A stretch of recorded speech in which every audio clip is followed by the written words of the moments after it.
A very good morning, Your Excellencies, distinguished co-editors and panelists, ladies and gentlemen.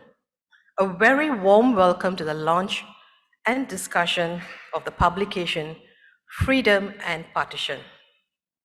This publication is co-edited and co-authored by Professor Tan Tai Yong, Chairman of the Institute of South Asian Studies at the National University of Singapore, and he is also the President of Singapore University of Social Sciences. And Dr. Ganesh Kudesia, Associate Professor at the Institute of South Asian Studies and South Asian Studies Program at the National University of Singapore. Today's launch and discussion is jointly put together by the Institute of South Asian Studies and the South Asian Studies Program at the National University of Singapore. Ladies and gentlemen, it's my great pleasure now to invite Professor Tan Tai Yong to deliver the introductory remarks. Prof. Tan, please.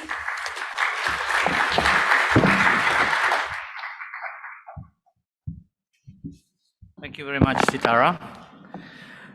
Excellencies, distinguished guests, colleagues and friends, thank you very much for coming this morning to this book launch.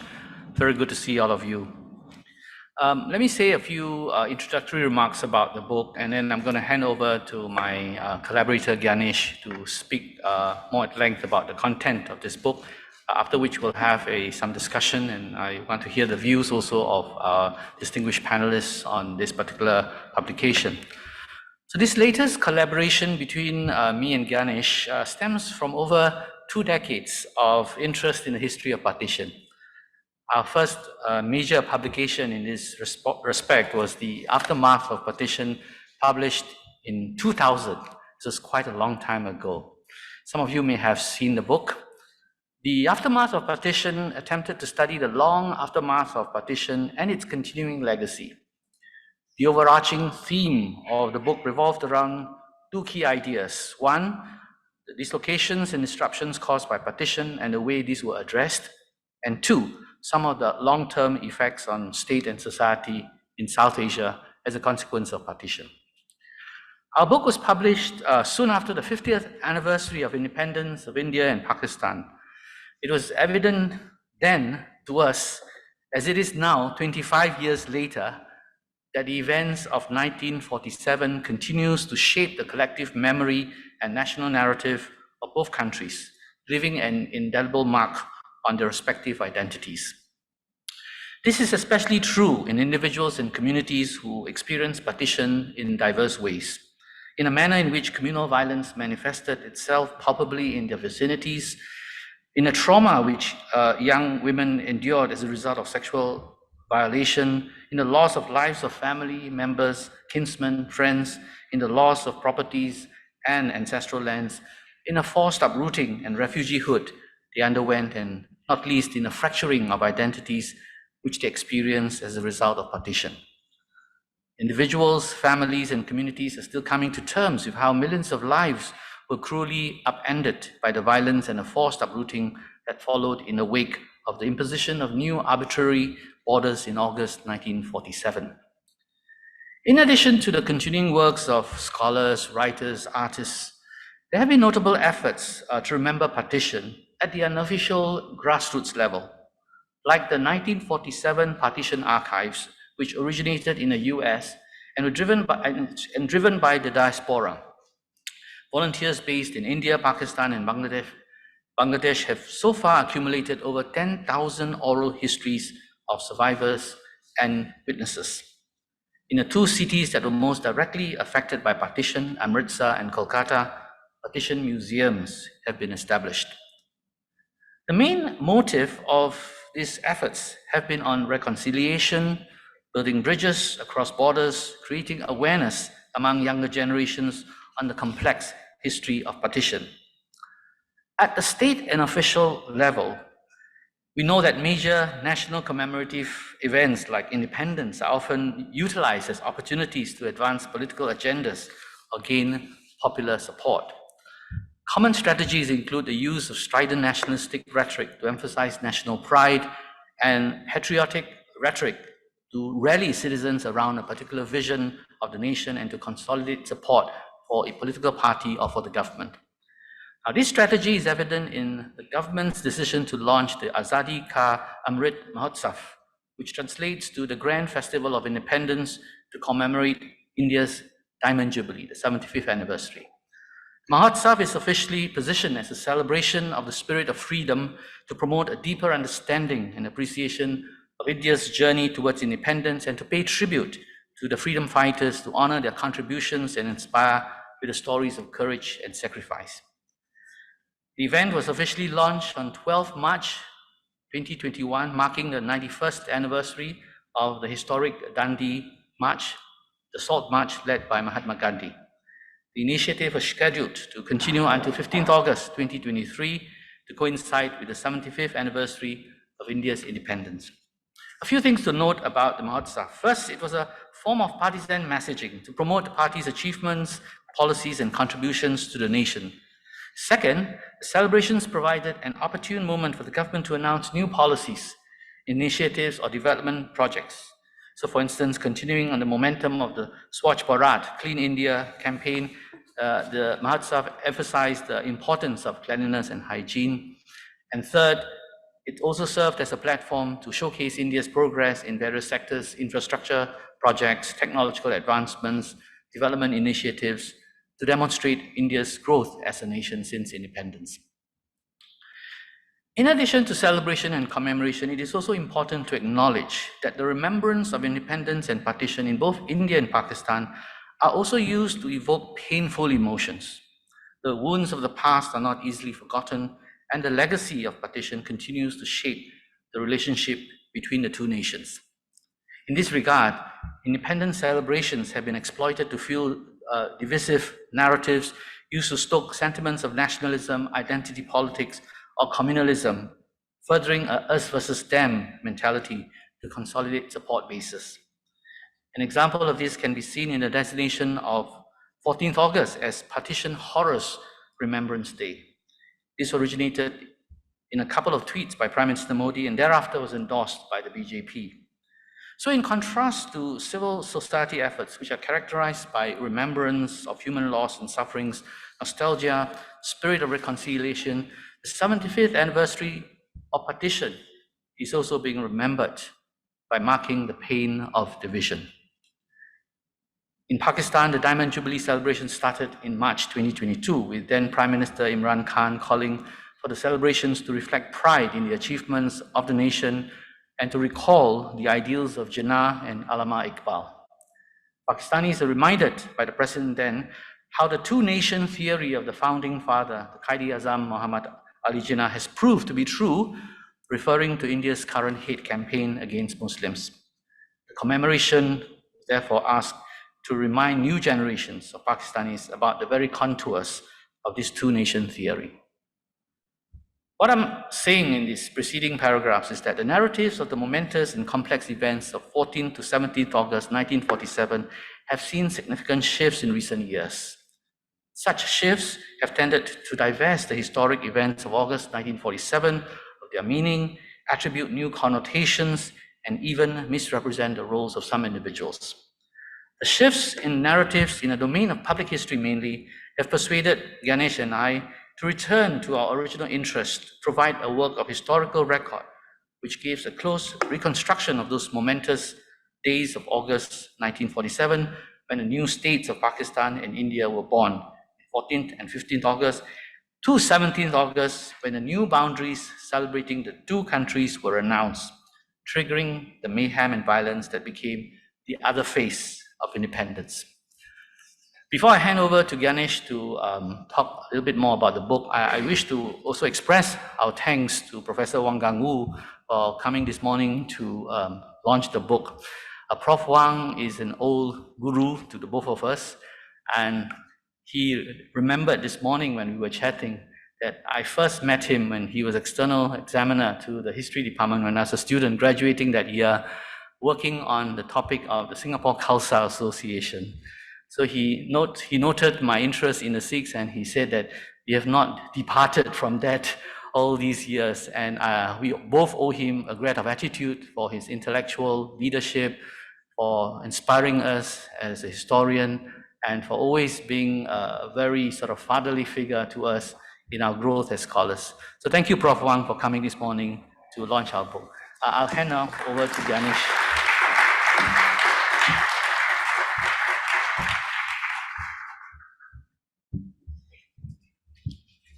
Thank you, Prof. Thank you very much. It's my pleasure now to invite Associate Professor Kudesia to introduce the publication. Dr. Kudesia, please.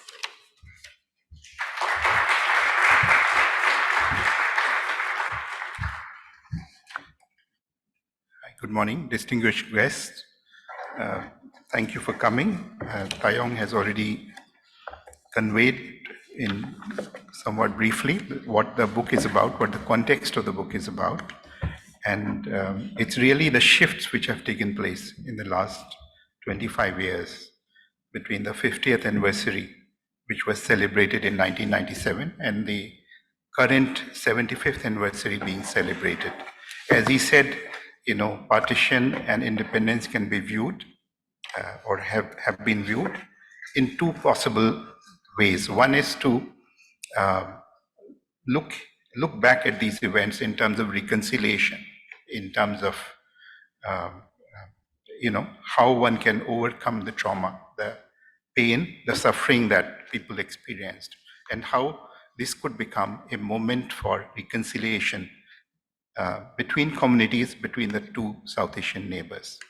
But at the same time, the other perspective could be of looking back at those events and looking at them as an unending reservoir of hatred and divisiveness. And sometimes in these years, of course, both currents have been there, both ways uses have taken place. But lately we find that the more divisive sort of narratives have emerged, have become very prominent, and they enjoy some kind of patronage from the ruling dispensation. So in some ways, our reason for revisiting the book, as Taeyong explained, has been to put a work of record, looking at those momentous days, looking at those events, mainly for the younger generation. Now, first thing to be said is that, of course, partition and decolonization those days triggered the processes, but partition and decolonization cannot be contained temporally within the confines of those 4 days. However, it is important to look back at what really happened on those 4 days. In the approach that we have taken, we have looked at both sides of the border.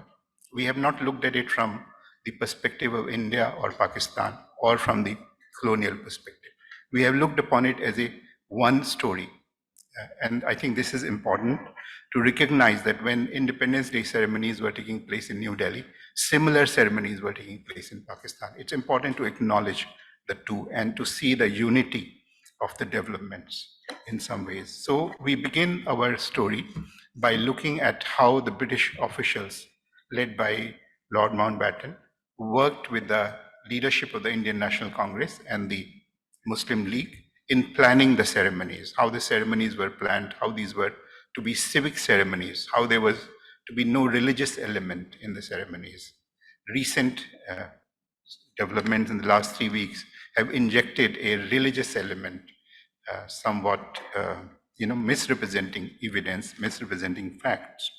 But it's striking that both the countries approached the transfer of power in entirely civic, secular ceremonies. The second thing to remember is that what we have done is to look at not just state ceremonies, but look at what was happening to common people, how they approached the events. We have used a slice of life approach to sort of collect fragments. And at the end of the day, it's a collection of fragments juxtaposed with each other, against each other, to give you a sense of place, sense of personality, sense of mood, sense of ideas. If we could scoop up the sounds and the smells, if we had the ability, we would have tried to do that as well. Now the book is, of course, with all fragments, can only be a partial account. So this acknowledgement is that it is a partial account, but it is not a partisan account. We have tried to be inclusive. We have tried to be representative. We have tried to, so you will find lots of interesting details in it. You will find counterintuitive passages.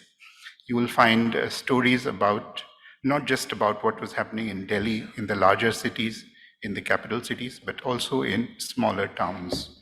And we have also tried to, so it will perhaps surprise you, and this is what it may intrigue you, and this is very much our intention. I'm sure there are many more things to be said about the book, but the book really, the later part of the book is really about Gandhi's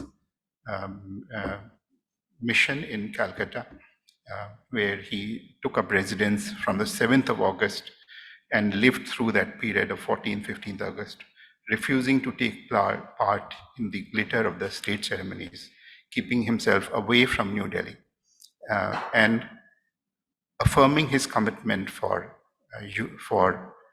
restoring communal unity, for the Muslims and Hindus to live together. And so you will find those details, and I think probably that's where I'll stop here, and we look forward to further discussion. Thank you so much.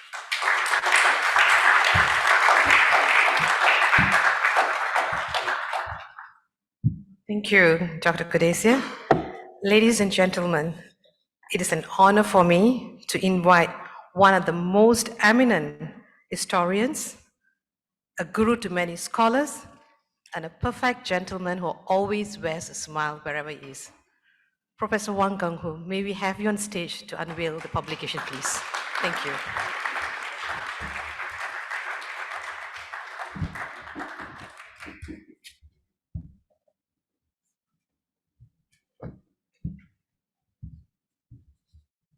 Joining him are the co-authors, Professor Tan Taeyong and Associate Professor Ganesh Kudesia. So they will unveil by lifting the cloth to signify the publication has been launched.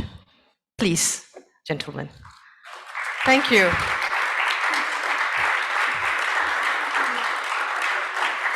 Thank you.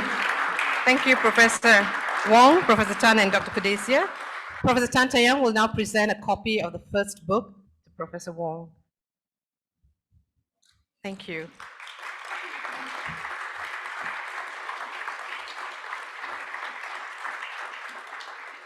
So maybe.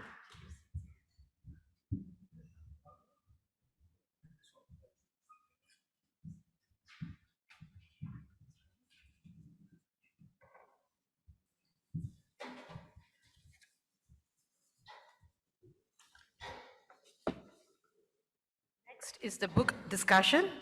Joining the panel are Professor Kanti Bajpai, Vice Dean of the Research and Development segment of the Lee Kuan Yew School of Public Policy at National University of Singapore, as well as the Wilmer Professor of Asian Studies. Mr. Kanti, please. And also joining them on stage is Associate Professor Iqbal Singh Xavier, Director of the Institute of South Asian Studies at NUS. And today's book discussion will be co-chaired by Professor Tan and Dr. Kudesia. Over to you, co-authors. I'm not sure what I'm supposed to do as co-chair, but I guess the thing is to invite our panelists to just say a few words about their thoughts on the book, and then we can take questions from the floor subsequently. Prof, do you want to share some of the reflections? Perhaps not of the book per se, but of your thoughts in 1947 when you were a young man and listening for the first time the independence of India. I think one of the first Asian countries to be decolonized, and your thoughts at that time, living in, I think it was Malaysia, or Malaya at that time. Well, let me begin simply by congratulating our two authors, Professor Tan and Professor Kudesia, for this wonderful book. It's an extraordinary book because there are not many books that when I pick it up, I can put down. This is one of them. I couldn't put it down. Once I started, I just had to read. I didn't expect to because I thought it was only about 4 days of history. It can't be that much. But once I opened it, it just came alive, how people remembered it, how people lived through it, and all the whole range of emotions that occurred during those 4 days among different groups of people in this vast country that the British were leaving behind. And the prospect of independence, celebratory, and the prospect of partition, fearful to everyone, all that was captured by the book, because that was already done in a way by the two authors earlier on. But this time, by concentrating on these 4 days of mixed emotions in what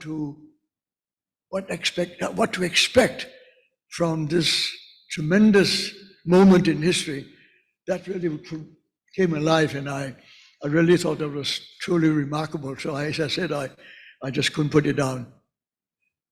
I don't have too much to say about the authors, but since Taeyong mentioned that I met him when he was a student interested in the Khalsa Association, he didn't realize that among my best friends when I was a boy in the little town called Ipoh, in a place called Greentown, where junior non-British civil servants were living, there were a lot of Sikh families. And some of my best friends who played, we were not only schoolmates, but also we lived in the same cantonment, as it were.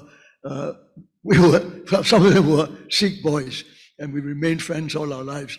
So I didn't realize why. It caught my eye that this young man was studying the Khalsa Association. I mean, I had some impression of that from my young friends in Ipoh. But in addition to that, it seemed to me, I was fated to meet people from the Punjab, because when I first went to India to a gathering called the United Nations Students Association, having its first meeting in Asia in 1951, the secretary of that organization, and who hosted us and looked after us very well, it was a remarkable gathering of young, idealistic students, all undergraduates from about 30 countries all over Asia, meeting in Delhi. She was Ramila Thapa, and she told me she was from the Punjab. And not only that, from a very distinguished family from the Punjab, whose, of course, records go back generations, but for herself too, she and her brother also made history for India. So that was another Punjab connection. And then when I really can't escape from the Punjab, like I met him, because when I went to London to do my research degree, there I met Ramila Thapar again. And she was doing her degree on ancient India, and I was doing my degree on ancient China.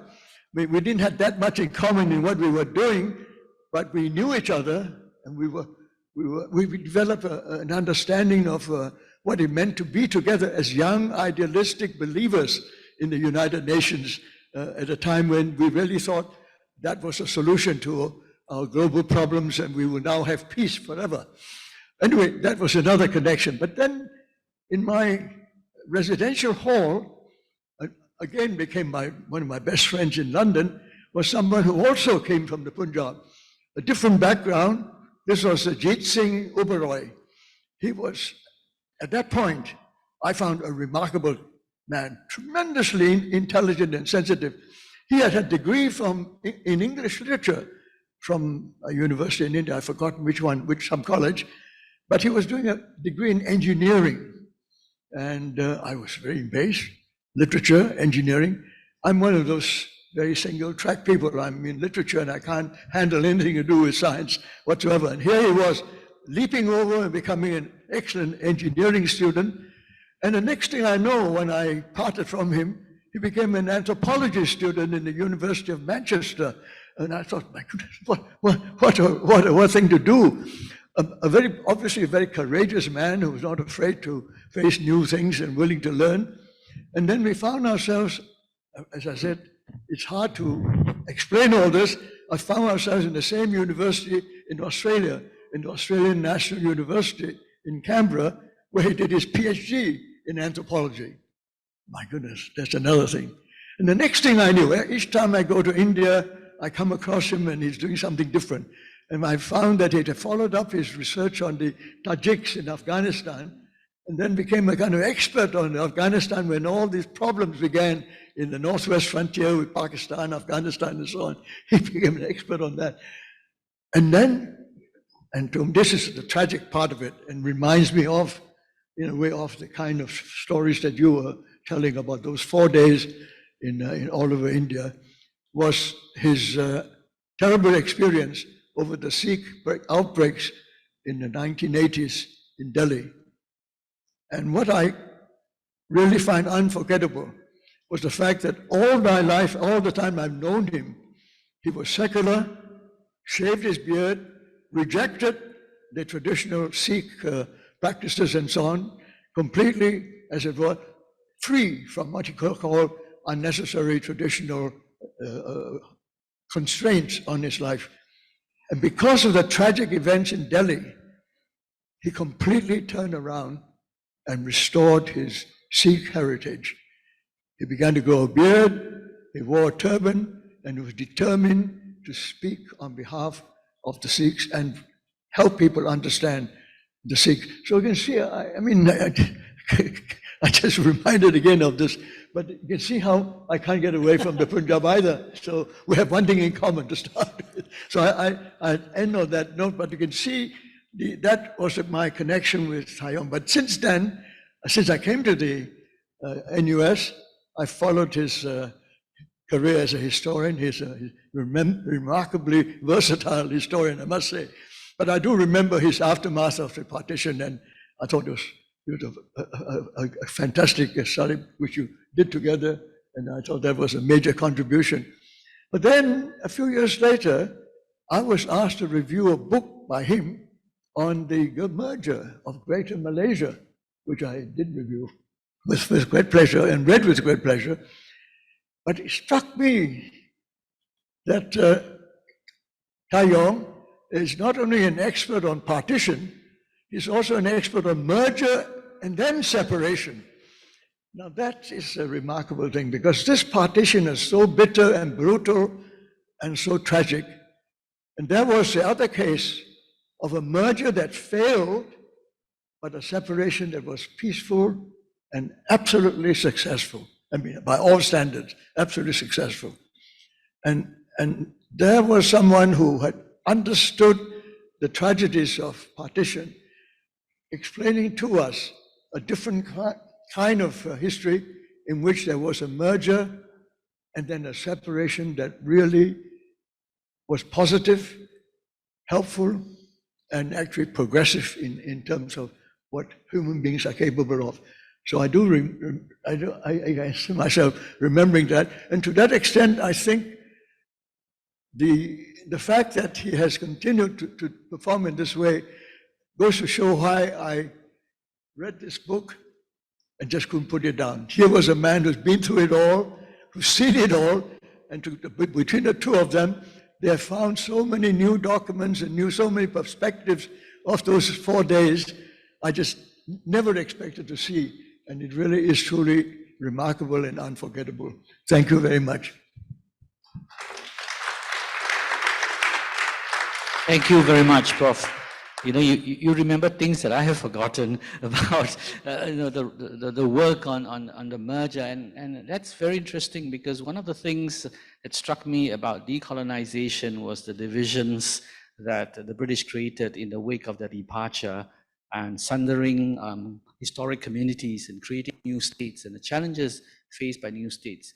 And I think this story of the creation of boundaries and creating two new states is a very poignant one, and I think one that continues to have reverberations today.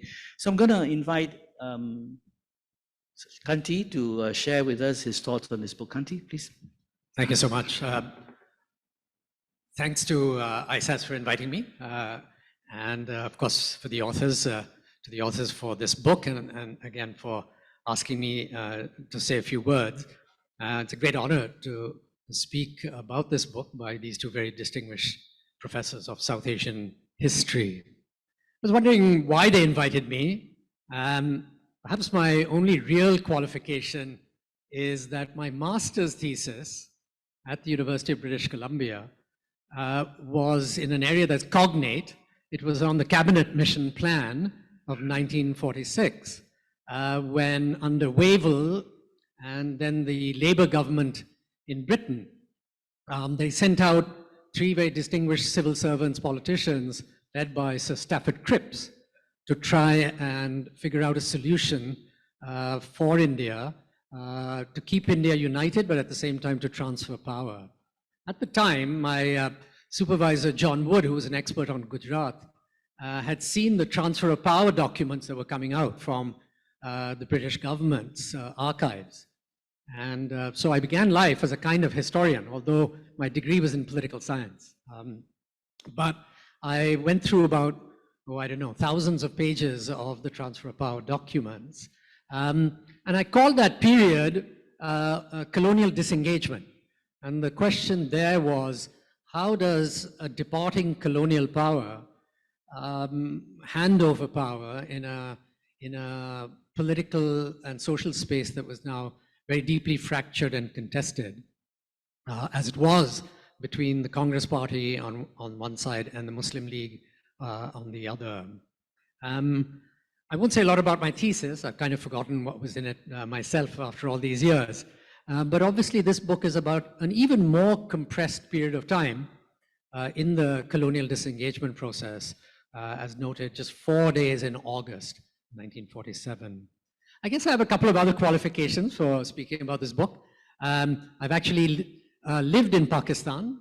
My father was a diplomat posted there in Karachi in the early 1960s. And so I spent about a year of my life, over nearly 4 years in Pakistan. I've also spent about a month in Bangladesh. So I don't think many Indians get the chance to be in all 3 countries and to spend quite a bit of time there. And I just happened to go back to Dhaka recently after 40 years. And one of the things I did in Dhaka during my doctoral research in 1988 when I first went there was to go to the place where the Muslim League was born on the Dhaka University campus. And it is marked. We were talking earlier about how various sites in South Asia associated with partition have not been marked either in Pakistan or in India. But Dhaka University has marked the place where the Muslim League was born, and I did go and visit it. But anyway, that's just by way of a kind of little personal association, apart from my association with both the authors, and why I'm on the stage, I guess. I would say a lot about the book. I want to really talk about 3 things that struck me in a more general sense about the book. The book is very succinct. Like Professor Wang Gangwu, I read it without stop in one evening. It's very succinct, it's very fluently written. It's very accessible to general readers who are not academics, but also to academics. And that's always a difficult trick to achieve. I think, obviously, you know, it lends itself to as I read it in my mind, to comparative historical studies of other transfers of power and the giddy and dangerous days around those events. Now, every historical event, of course, is unique. But as I read the book, I thought 3 broader thoughts came to mind about political life. And I thought I'd just share those. I mean, they're quite tentative thoughts, but and I think to some extent they pick up on what's already been said, but I thought I'd share them with you. The first is the great importance of the celebrations all over the world around independence and nationhood. I mean, I guess, you know, when I picked up the book, like most of you, I probably began out thinking these celebrations are very symbolic. They're even conventional and modular. And by modular, I mean every celebration by every new country, or even renewals of celebration every year, they sort of follow the same kind of pattern. And they don't shock anymore, they don't surprise very much anymore. Maybe they don't even stir up as a result those kinds of emotions. I was thinking even about Western powers. I mean, they were the colonial powers by and large, but they have their remembrance days, armistice days, victory days from the 2 world wars. So every year they also celebrate a kind of a new freedom from fascism and so on that that they, particularly in the 1939 to 1945, that they experienced. But as against this conventional modular view, I think the book suggests otherwise. It draws attention to the importance of performance or performances in public and political life. I was thinking when I read the book of that book by Clifford Geertz in Southeast Asia called Negara, and where I think the broad thesis is that the state is not like a theatrical performance, it is a theatrical performance. You know you're in the presence of the state because it is theatrical, it's dramatic, it's dramaturgical. It lives by and legitimizes itself and draws power through acts of public, very public performance, of celebrations or of mourning, of various kinds of interventions in our public and spaces. The state has to display its authority in this way through pomp and splendor, and not just through its rational acts of governance.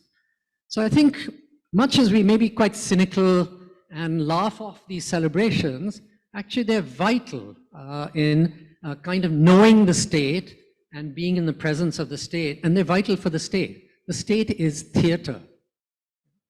So I think one of the things I learned from this is that, I grew up around these celebrations as a boy every year, but now I see something different about them and the kind of necessity, even though I may or may not like the performances, and increasingly I don't like them in my own country, but I think, they're kind of inescapable. The second broad theme that I was thinking about as I read the book was that, there's a flip side or a dark side to independence. I think the book very nicely and the remarks made here draw attention to that. With independence and nationhood, there's obviously the joyous, positive moment, but there's ineluctably the dark side. Yeah? And partition and independence was not the same joyous occasion for everyone, and that comes through so nicely in the way that you unpack how it was celebrated and not celebrated in different parts of the subcontinent. In Pakistan, partition was joyous in a way, or free, but in India, the reaction was perhaps more mixed. Minorities on both sides were fearful and angry. Their anger was sometimes expressed in terrible violence at the partition particularly. Different regions in the subcontinent were apprehensive. Another dark side. And that comes through southern India, in the eastern part of the subcontinent, in different parts of what is now Pakistan. Individuals associated with the great event. By the way, there's a lot of subaltern histories written about partition and so on, and the subcontinent. In a way, this book is a return to some of the great figures also of partition, whose reactions and interventions and thoughts are rehearsed here. Gandhi, Maulana Azad, Nehru, of course, Badshah Khan in Pakistan, some of the princely rulers as well. Their dismay at the same time as the celebrations. And I guess it reminds us that supposedly great cathartic and triumphalist moments in national and public life, even now, at the same time as there are those kind of joyous moments, there are those who have lost. Some won out of partition and freedom, but there are people who felt that they had lost. There are people who are very angry, and there are people who are very afraid. My broad point is that many occasions of national celebration and freedom, they're not universally shared amongst all of us. There are people who feel they have lost and are resentful and perhaps even have thoughts of violence at these joyous moments. I think it's well to remember that. I think third, the book reminds us that Asia is free of colonial rule, and all Asian countries have made economic and political progress since they became free, but the legacies of freedom remain, of independence. I was thinking that, in a way, Asia is a place of partitions and conflicts emanating from those partitions. And we're still seeing the effects of these kind of partitions or separations. mainland China and Taiwan, North and South Korea, India and Pakistan, of course. Well, Malaysia and Singapore, a merger and then a separation. And there are some tensions that remain out of that, even though the separation was peaceful. Vietnam, of course, has been resolved, but Vietnam also, you'll recall, obviously was divided into North and South. And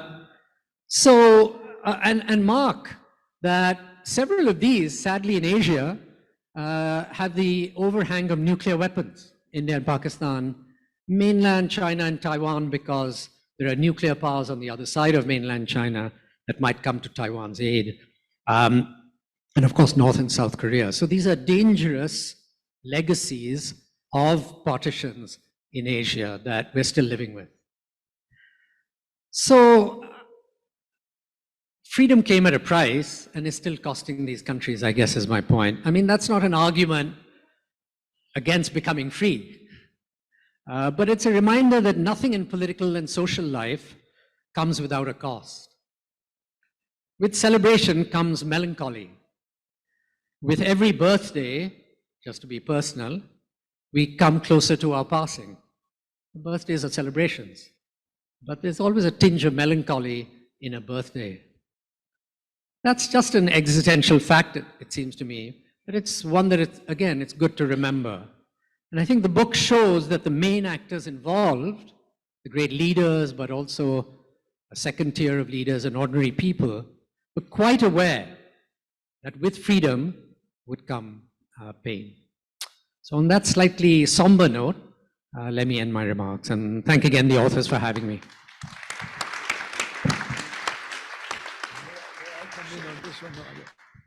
May I come in on this one? I was so carried away talking about Punjab and Taiwan that I forgot to say a few more things about the book, which I really should have said.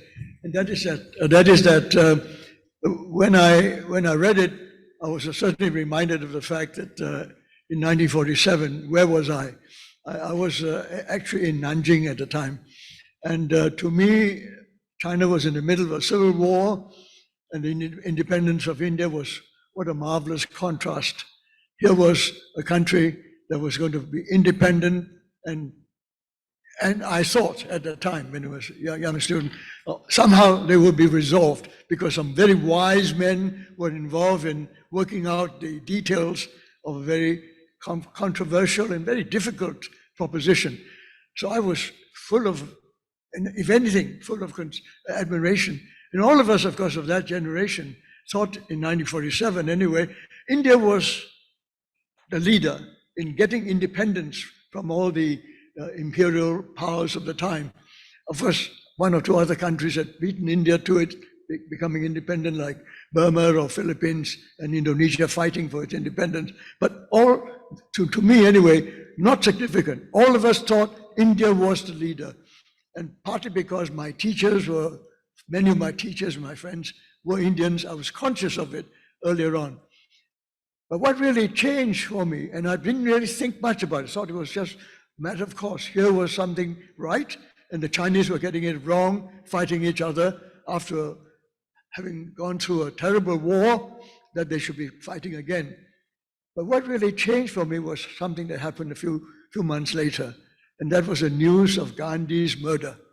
I call it murder. I mean, historians use assassination, but I call it murder. And that was really a shocker. I mean, at least in my eyes, I remember it. And that really changed my attitude, as it were, towards the question of independence, nationhood, and so on, to some extent. It raised questions about what this violence, the turn to violence can mean, even though you had such at that point, I didn't realize how tense it was in India, like I read in the book, and that has helped me understand it better. But at the time, I thought India had avoided violence by some very wise people.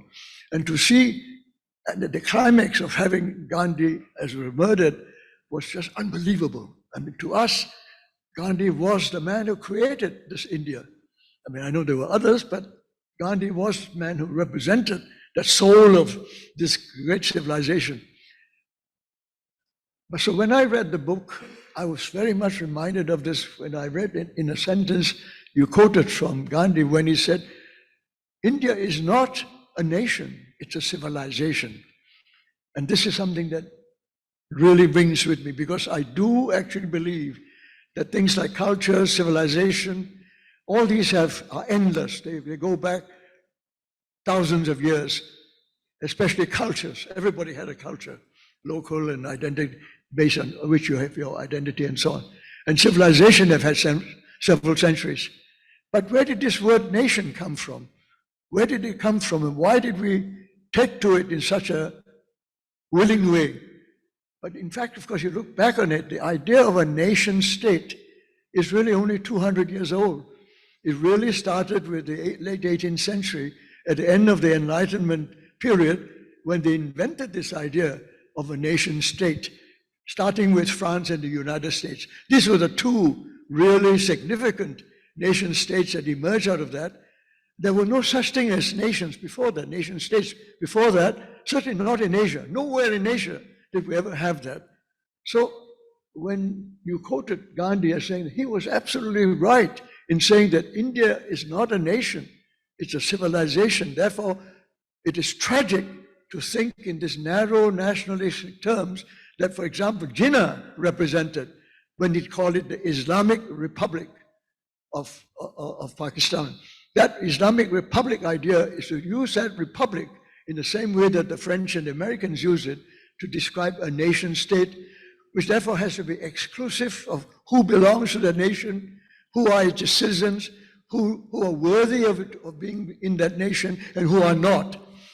So I think what Gandhi stood for, in fact, looking back, that's exactly what he stood for from the very beginning of his career, was to speak in terms of India as a civilization, and that the British had got it all wrong and the others have got it all wrong. And he was trying to get this message across and obviously failing. So when I said my story of India when I was in China as a student reached this moment when the news that Gandhi had been murdered was, to me, absolutely unbelievable that that could happen. How could this man be killed? And so this brings back this question of something that is still relevant today. Is India a nation or a civilization? I mean, when I read about Hindutva, I'm reminded of a Hindutva of the prior to the independence, among the Mahasabha and the RSS and so on. I remember that. And of course, the man who murdered Gandhi was a man of that group. And that kind of narrow-minded nationalism that came from that. I said, how do you reconcile the idea of Hindutva and the idea of civilization, an Indic civilization that Gandhi spoke of? I have great difficulties. And this brings me to contemporary times. And I just feel that India is again on the brink of making decisions which may not be to anybody's interest. If we emphasize the nationalist part of India, and you want to be a replica of the Islamic Republic of Pakistan, to be a Hindu Republic of India, I think that would be truly a greater tragedy than any of the tragedies before that. So this is one thought. The other thought also came from it, because in the book, and as I mentioned earlier on, to see the varieties of responses to the celebration on the one hand, a day of mourning on the other, especially among the people who are the minorities, the Dravidia of Tamil Nadu and down in southern India, that they rejected the celebrations. I didn't realize it before that until I read the book. And of course, in the Northeast, the Nagas, and all the problems there. So it's not only the Muslims who were involved. All of us had concentrated very much on the Hindu-Muslim side, but within the Hindu world, there were other people who had deep reservations, and quite rightly had deep reservations about what was being celebrated.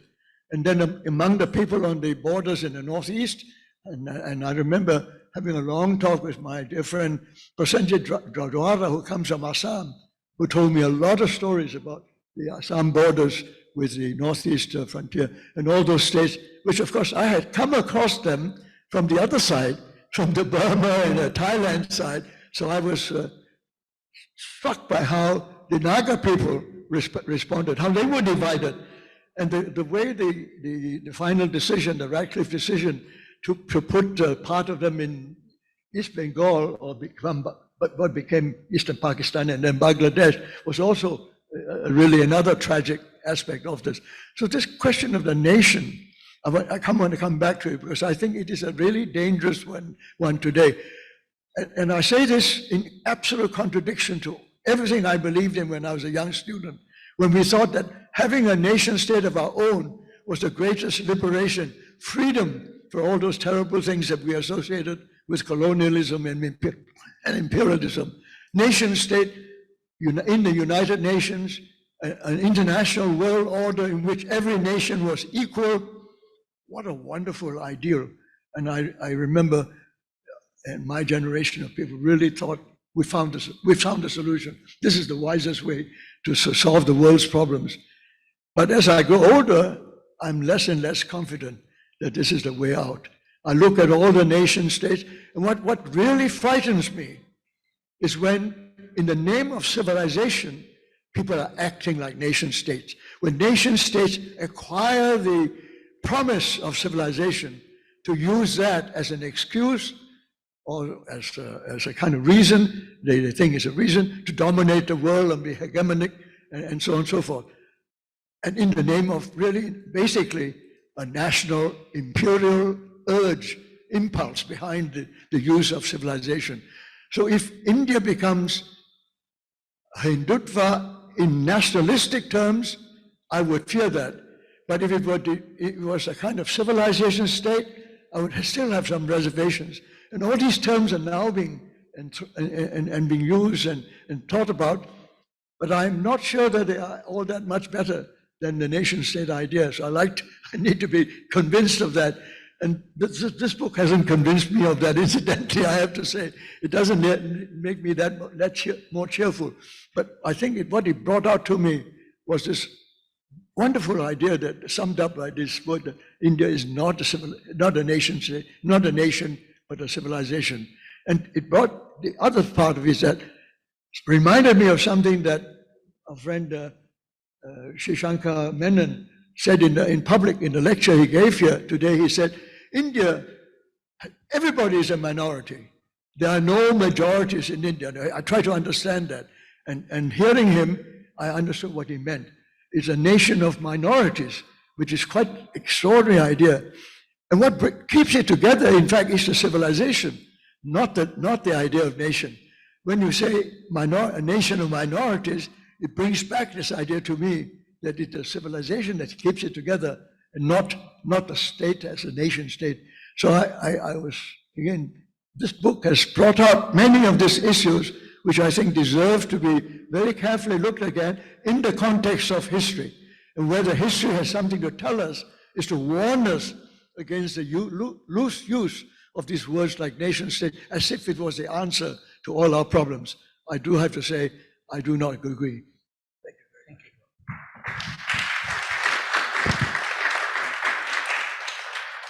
So I'm going to ask Iqbal to say something because I'm sure you all have lots of questions for Prof. Wang, for Kanti, after this very rich exposition.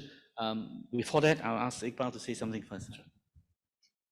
I'll keep it brief, right? Because it's hard in the best of times to follow on from Professor Wang Gangru.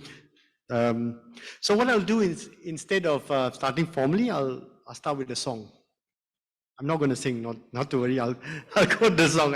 I saw the look of fear. I want to quote from a song from the 1980s, a Punjabi song from the early 1980s by a singer, fairly controversial Punjabi singer, who was called Chamkila. And this song was about Nankana.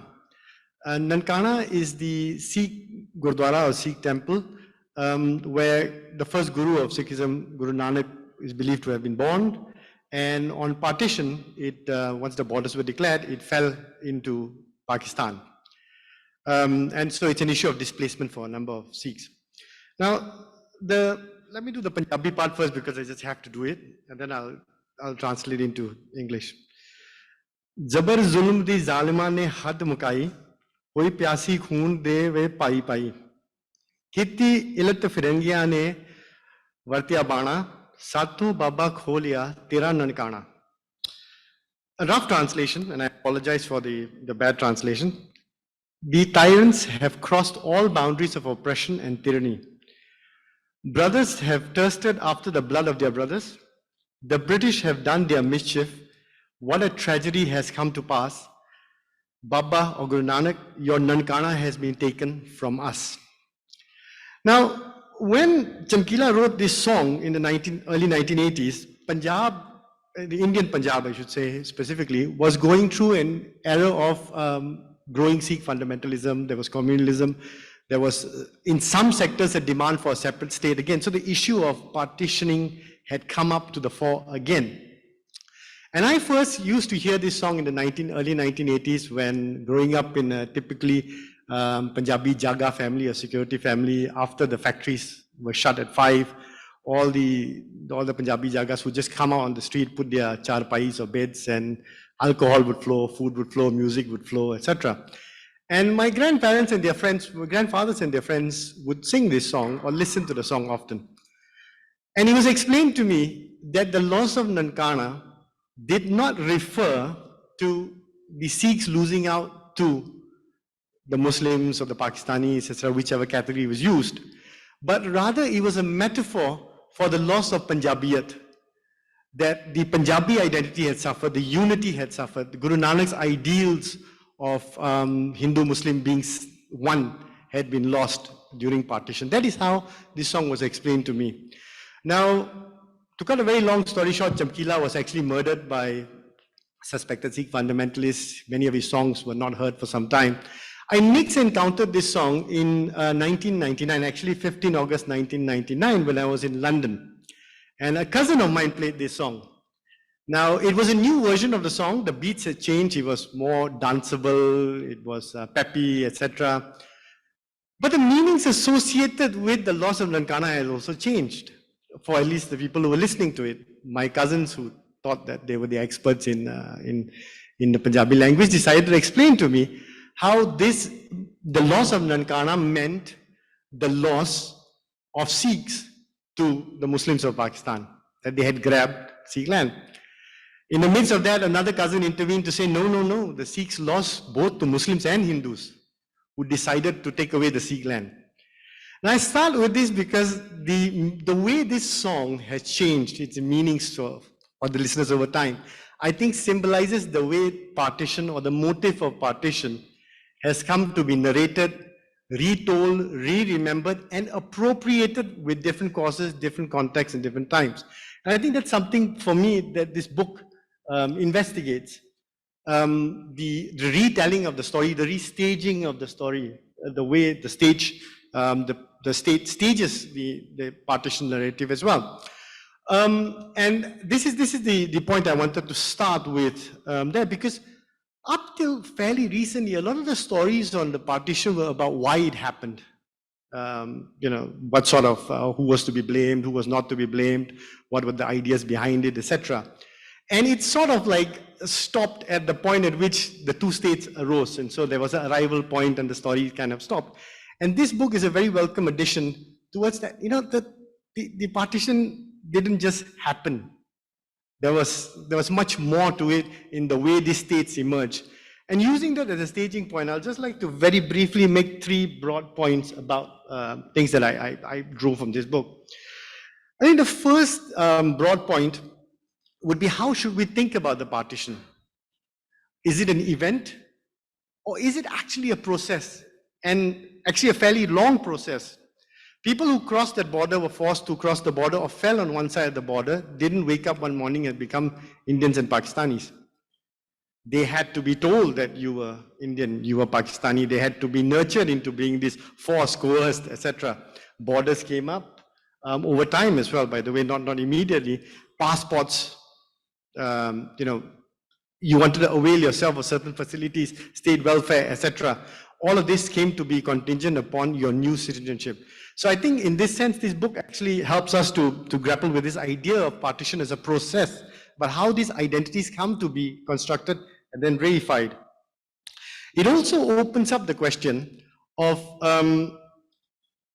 what did the people who fell on the sides of the borders, but particularly those who had to cross the border after the borders were decided or chose to cross, how did they see this crossing?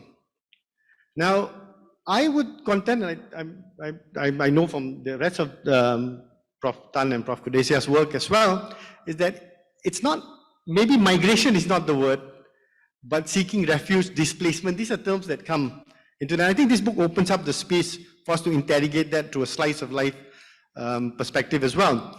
I won't go on too much about this, but I think this may come up in the other broad theme that comes up is about the importance of remembering, but also the importance of forgetting in official histories as well. Official histories are as much about what is remembered, what is retold, but also about what is forgotten and not told as well.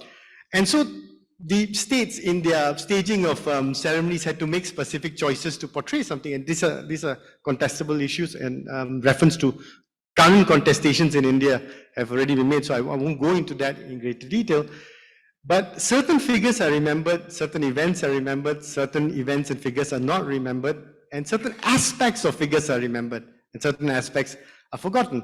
Now, if we look at the case of Pakistan, there's an interesting difference in the context in which they had to make these choices from India as well. For India, the general narrative has been that partition was a tragedy. But if you're the state of Pakistan, the birth of your country cannot be seen as a tragedy. So you have to present it in specific ways in which is a celebration and achievement, etc. And so how that happens is very interesting. I think that comes across in this book as well. And very quickly, I'll just point out that if you look at Pakistan, there's also an irony and a fuzziness about who's chosen and who's not chosen. One of the figures who is extremely celebrated in Pakistan is Muhammad Iqbal, or Allama Iqbal. He's described as a poet-philosopher of Pakistan. The irony is Iqbal was a critique of nationalism. He pretty much said the things that Professor Wang Gang has raised about the problems of nationalism, the fear of majoritization within a nation state, etc. In fact, when the Pakistan plan was proposed in the 1930s, Muhammad Iqbal actually critiqued the idea. But yet, Muhammad Iqbal is celebrated in Pakistan because his poetry fits very well. Some of his statements about Muslims and Islam fits very well with the narrative of Pakistan. So if you go to Lahore now, you will find his mausoleum made of marble, lapis lazuli, etc. He's celebrated as a poet-philosopher. Any official visits to Pakistan, it's a must to visit the tomb of Iqbal. However, the actual person who actually coined the term Pakistan, Chaudhry Rahmat Ali, he's not celebrated in Pakistan because he doesn't fit with the narrative of what the state became. I won't go into details about that, but essentially he's still buried in Cambridge. So certain selections are made, certain figures are celebrated, and that fits in that way. I'll just end by saying that the last point I want to make is that it's also important to remember when we study events like the partition and we write the histories of it, whose history and whose memories are we recuperating and whose histories are we concretizing. As I mentioned earlier, the very process of partitioning, and I see it as a long process, was a process in which certain identities were, namely religious identities, were prioritized over others. But human beings do not make choices on the basis of just one identity. We live a complex set of identities, certain choices are made in regards to that. And I'll just end with an anecdote of whenever I've been to Pakistan, I've always chosen to cross the border on foot. And it really brings out the sort of multiple layers of identity that still continue to exist, operate, and in some ways challenge the official narratives on both sides. So being a Punjabi, crossing the border, you're just like, you're crossing into Punjabi, some sort of great motherland, etc. You know, the Punjabi identity is very strong. But you also, when you cross into Pakistan, the first town you actually go through to get to Lahore, as you take the bus, is a Batapur, named after the Bata company because the Bata factory was there. And as a Punjabi crossing from India to Pakistan, you cannot but stop at Batapur because you'll be taken off the bus. Because they have to talk to you. Everybody there wants to talk to the Punjabi coming from the other side, the other Punjab, etc. And as you have your tea, whiskey, beer, as it transcends, they start telling you stories about their own identities, their own feelings about partition and after. And one story that I never forget is when someone told me that in the 1950s, there always used to be a carnival or a mela organized in Watapur on the day of Pakistan's independence. And one of the most important things that was staged at this fair or mela was a huge tower in which people could climb up and stare into India. So I'll end with that. Thank you. Thank you. Well, I want to thank the panelists for their very deep reflections on the larger meanings of the things that we try to describe in the book. We've got about 20 to 25 minutes. Now I'd like to invite audience to ask questions to anyone in the panel and to share reflections as well. Please, sir.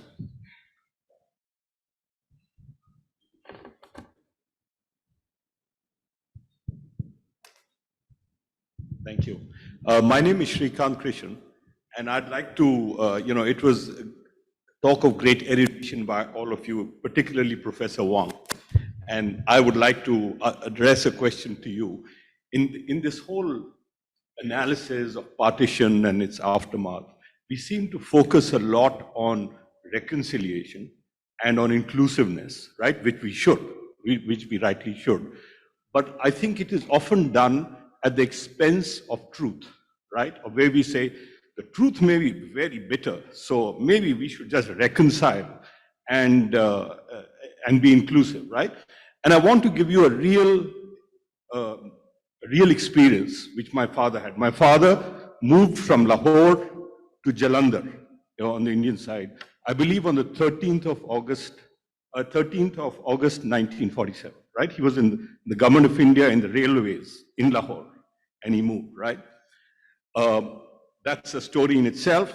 But in 1948, after he came to India, he gave the exam of the IAS, and he got into the IAS.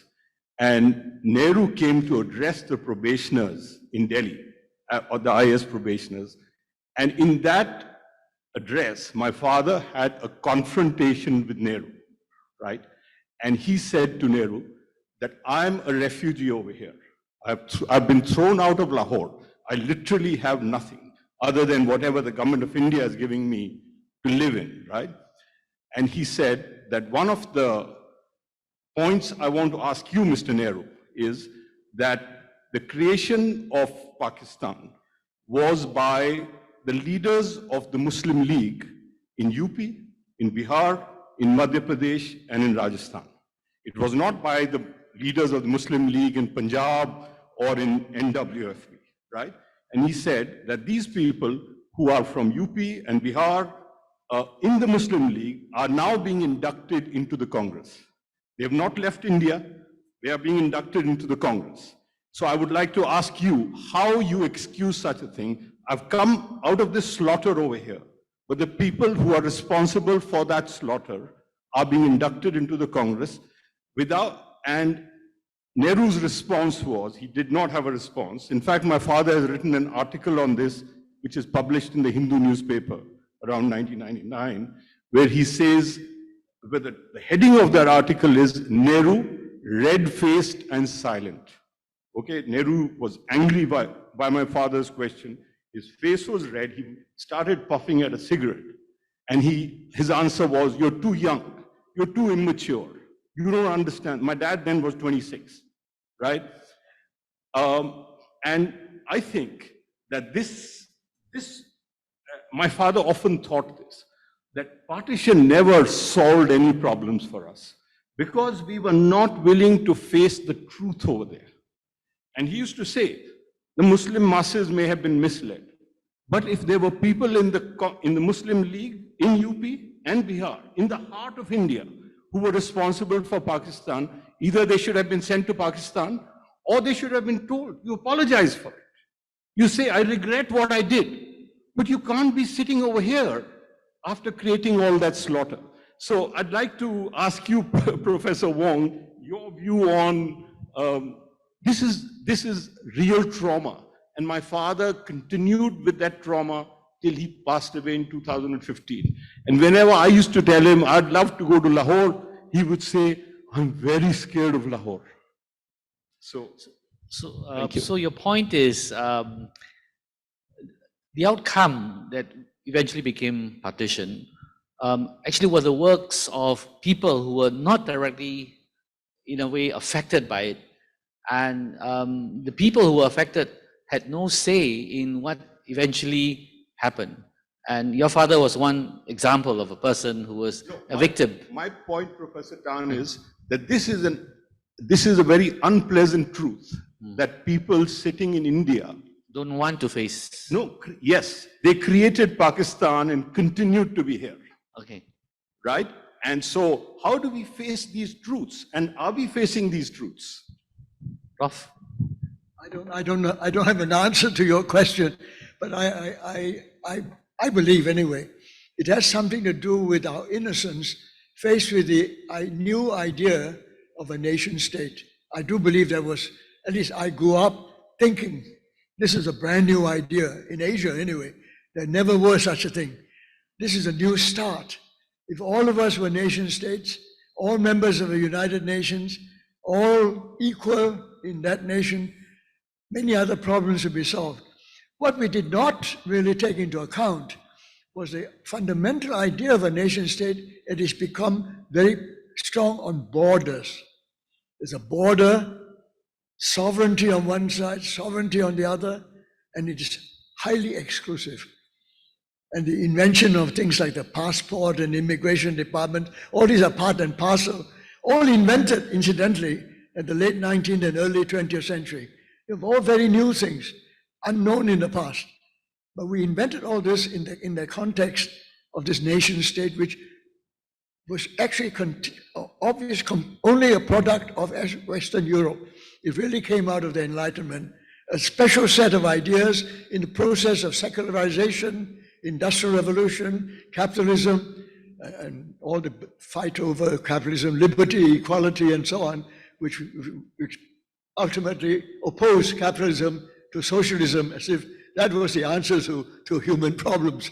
That's their process. But it's really a product of Western civilization. We had nothing to do with it in the rest of the world. But somehow we bought the idea. And I believe we bought the idea because we were so innocent. We didn't know what the implications were by adopting that nation state as the answer to all our problems. And because of that, in our innocence, and took that as the goal to which we should reach, we created all these new problems for ourselves. And this is not just India. I mean, India is just, to me, one of the most greatest problems of example of this nation state ideal and how it failed. Every other nation building process that I've seen in the world have faced this problem. How they solve it, each one has tried its own ways, but nobody has really solved it because it always creates this question of, you don't belong to us, you're an outsider, you're a newcomer, I'm the native, I have my special rights, and you cannot enjoy them, and you're a minority. And that kind of mental, you might say, twisting of the mind to define things in those terms has created a new set of problems which we never had before. And we don't know how to handle it. So I have no answer to this. All I'm saying is that we must confront this problem and recognize it to be a problem and not the solution. I have two questions, Ravi and the gentleman here. Maybe we'll take them together and then maybe the rest of the panelists would like to come in. Ravi, please first. Prof. Ong, thank you for remembering my old professor, Jitpal Singh Oberoi. I'm glad to report, as far as I know, he's still around and still, I don't know how sharp he is, but he lives in Delhi with his wife, Patricia. I want to bring up something that involves all of you, actually, and that is, if you look at the history of partition, the violence began probably in the east first before it went to the northwest. But when the flames really lit up, I think Punjab burned much more than anywhere else. And today it is the Punjabi-dominated Pakistan army that really stands in the way of a better reconciliation between the two nations, for whatever reasons. And I wonder if future studies on the partition should dwell a little more on what happened in the east of the subcontinent, whether it's worth examining their impulses, their emotions, and seeing if there are lessons to be learned there, because today, for instance, on the Bangladesh-India relationship, it is commonly said that the Bengali identity transcends the national boundaries. It's just a thought that I wanted to bring up. Thank you, Ravi. I will hold that for a while, sir.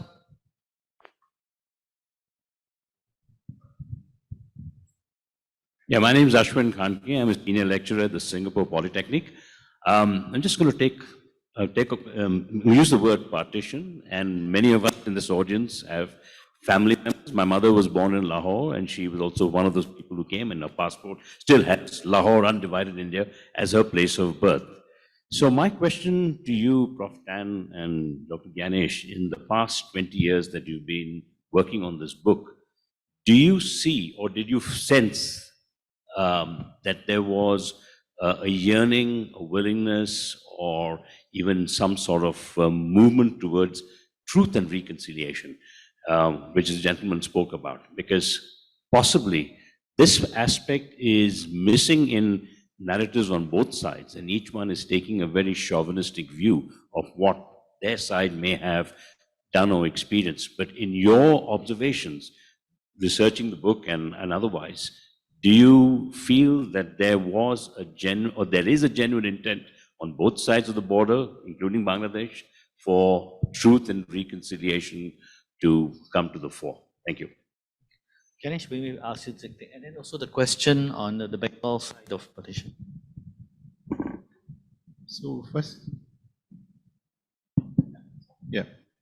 the question about the Bengal side. So the Bengal story is, of course, traditionally been underrepresented in narratives of partition. And in fact, the Bengal partition was much more disastrous in the long term, much more disruptive, because of the more Bengalis were displaced during partition in the long aftermath in the 50s than Punjabis or Sindhis or any other regional grouping. And more disruption, economic disruption took place in the Bengal in the eastern part. And you are absolutely right that the cultural identity overrides what happened in 47 and 50s. And there is a lot to build on that in terms of reconciliation. So I think, and of course the nature of borders have been different, from what has existed in the West between India and Pakistan. So those are helpful things. And I'm not talking about the state to state relations where there are issues of water sharing and contention and so on. But at the ground level, at people to people, there is a huge potential and which exists for trade, for cultural relations and so on. And you perhaps know, you've traveled perhaps more frequently there than some of us. So you know that story very, very, very well. So there's more to build on. Now, the other question about reconciliation. So truth and reconciliation, how do we define truth?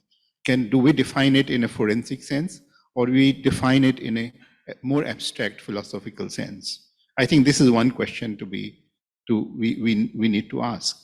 And firstly, what was said about this person, the role of Muslim League leaders from UP. I did some work on the state of UP, and one of the key figures in Muslim League figures was a lady called Begum Ijaz Rasool. And I actually had the good fortune to interview her about 35 years ago when she lived in Lucknow. She was a very prominent face of the Muslim League. And you are right that she joined the Congress after independence. In fact, she was invited, not by Nehru, but by Sardar Patel to join the Congress. She and her husband were invited. And she was a member of the Constituent Assembly.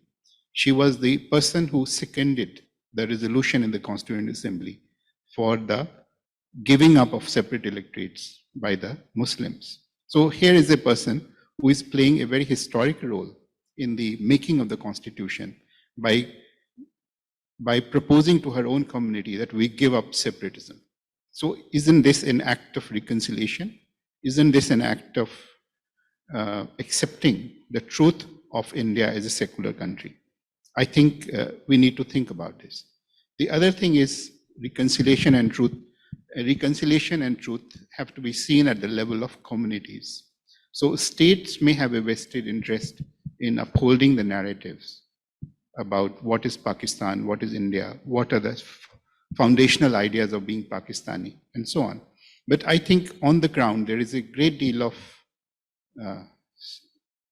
feeling within civil society, among communities, especially in the younger generation, to reconnect, to build bridges, to overcome the barriers that have existed, to travel more frequently, and to accept each other with the differences that exist.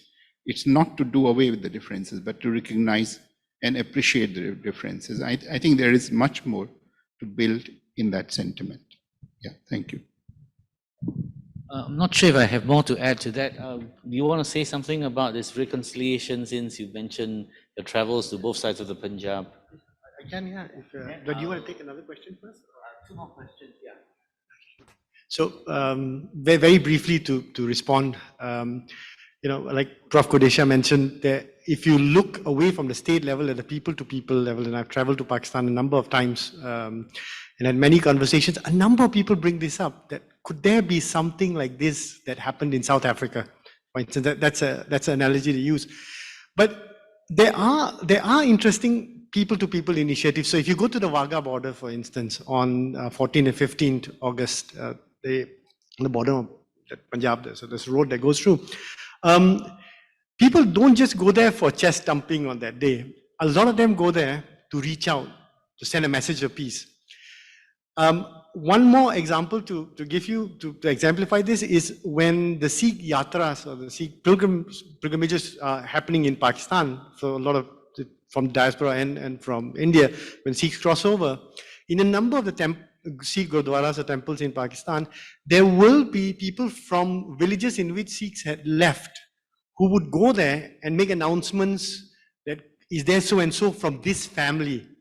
Could I meet that person? And in many cases now, because of the generations, it's actually children of people who have passed on, who are looking for children of people who have passed on from the other side, not because they know each other, but because they've grown up with stories of hearing about how important that person was. So it's a promise that they made to their parents, grandparents, etc.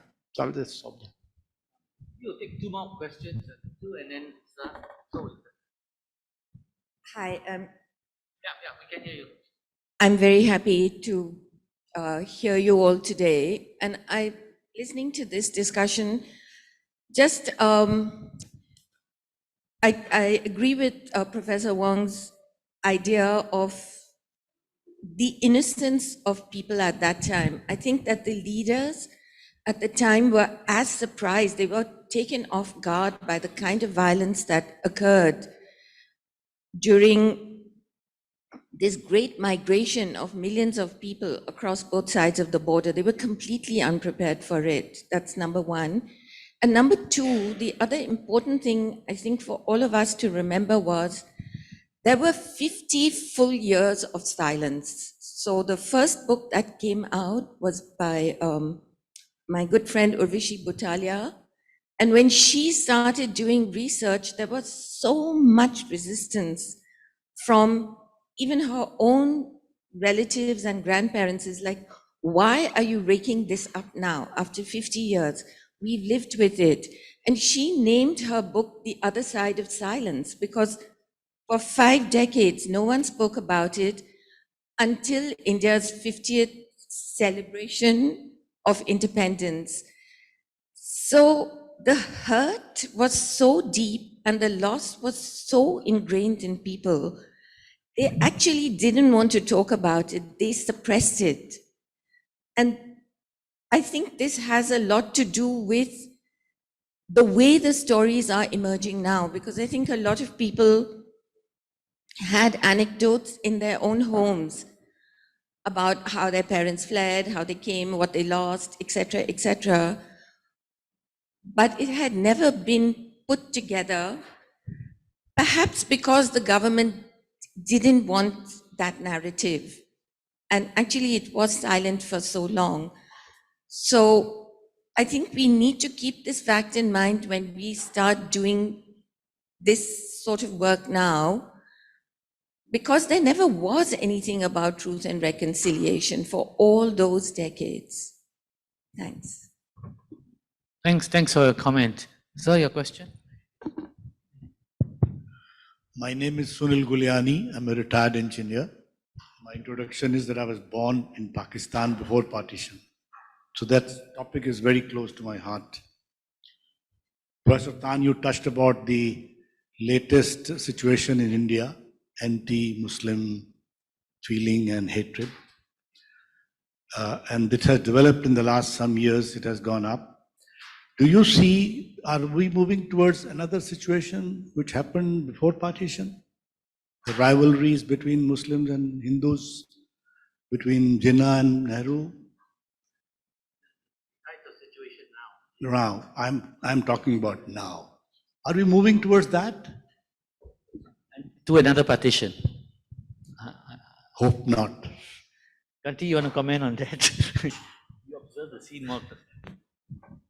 No, I would say I hope not. I mean, I will say I hope not, but I won't really address that issue. I think I just wanted to say something about the truth and reconciliation issue. I think we got to be a bit careful on how these calls for truth and reconciliation are read in different places. And also to add, be careful what you wish for. You know, too much truth, not always, and too much remembrance, and not always the best thing. I think Ernest Renan, the French historian, said nationalism is built on forgetting. You've got to sometimes forget some horrible things in order to stay united and to feel good about each other. Just like in a marriage or in a family relationship. So I think your point about truth as a forensic or as a philosophical thing kind of reminds me of that. Got to think about, you know, there's no ultimate final truth that everyone will agree on. So we're very careful about what we approach as the truth and what we think we're really after here. These truth and reconciliation efforts, I mean, South Africa is quite instructive. I'm not sure it's altogether a success. And they've attempted this in other parts of Africa as well. It's a mixed bag of outcomes. And one thing I remember, I mean, when I did my fieldwork in Pakistan, in Bangladesh in the 80s, on a very positive topic, which was the launching of the South Asian Association for Regional Cooperation, or SAARC.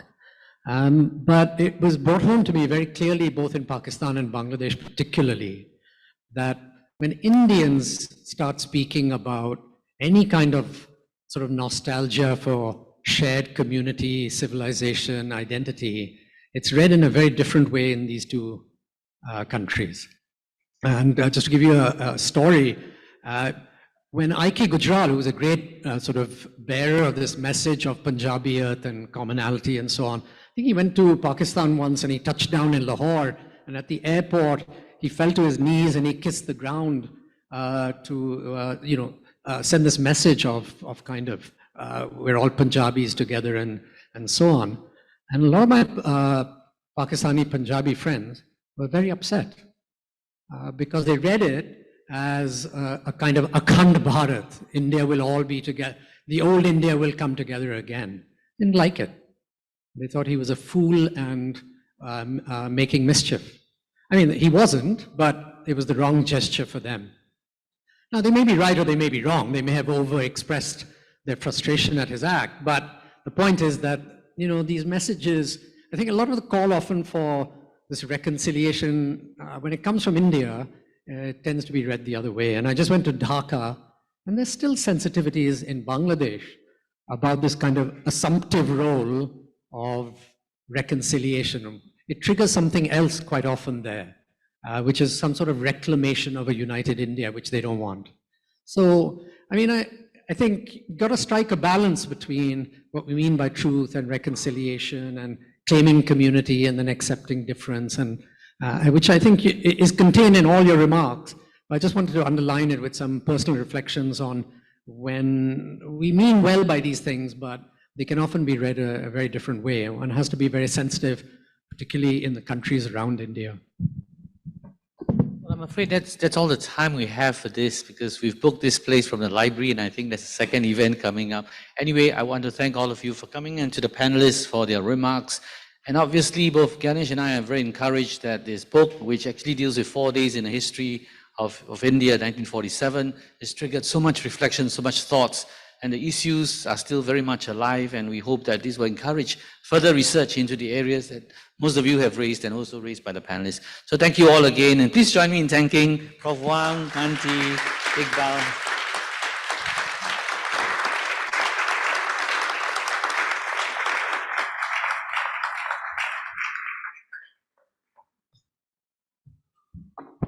Thank you, dear panelists, for such an interesting, insightful sharing. Ladies and gentlemen, just a gentle reminder, if you haven't gotten your book, it's at a special discounted price today at $20 net. Please get it from the two beautiful ladies over there. And our co-authors are here today to pen a copy for you. So with that, thank you for joining us, and see you again at the ISAS and SASP events. Have a good weekend. All the best.